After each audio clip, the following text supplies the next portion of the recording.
హరి ఓం శ్రీమాత్రే నమ. లలితా సహస్రనామ పారాయణలో భాగంగా ఈరోజు అమ్మవారి నామం 819వ నామం, 6 అక్షరాల నామం సర్వాంతర్యామిని. ఈ నామంతో అమ్మవారికి నమస్కారం చేసుకున్నప్పుడు ఓం సర్వాంతర్యామిన్యై నమః అని చెప్పుకోవాలి. అన్నిటి యందు అంతటా లోపల కానీ బయట కానీ మనల్ని నియంత్రించినది నివసిస్తున్న తల్లి అని చెప్పి దీనికి మనం స్థూలార్థంగా చెప్పుకుంటే, అన్నిటిలోనూ లోపల వ్యాపించి ఉన్న తల్లి సర్వాంతర్యామిని. అందరి అంతఃకరణాలను నియమించే తల్లి సర్వాంతర్యామిని. ఏషేతే ఆత్మ అంతర్యామామృత. ఇది అంతర్యామి అంటే బ్రాహ్మణం. ఏషోంతర్యమ్యేష యోని సర్వస్య అని చెప్పి ఉపనిషత్తు చెప్తుంది.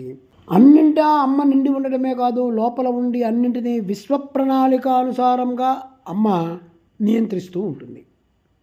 అందుకే సాధకులకు కూడా అన్నిటికన్నా ముఖ్యంగా ఉండాల్సింది ఏంటంటే అనన్య భావన, అనన్య భక్తి. అంటే ఇలాంటి అమ్మవారు ప్రతి జీవిలోనూ ఎక్కడ ఉంటుంది అన్నదానికి కూడా సమాధానం ఇచ్చారు. ఈశ్వర సర్వభూతాని హృదయే అర్జునా తిష్టతి. ఇది గీతాచార్యుడు చెప్పాడు. ప్రతి జీవి హృదయంలోనూ దహరాకాశంలో ఉన్నది ఆ సర్వాంతర్యామియే.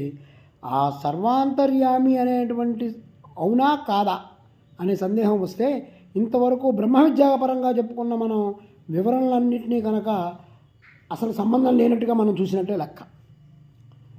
సర్వాన్ని మన లోపలే ఉండి మనల్ని సర్వవ్యాపకమైనటువంటి ప్రపంచాన్ని, ప్రతి వస్తువుని నియంత్రించగలిగినటువంటి తల్లి ఎవరైతే ఉన్నారో ఆవిడ సర్వాంతర్యామిని.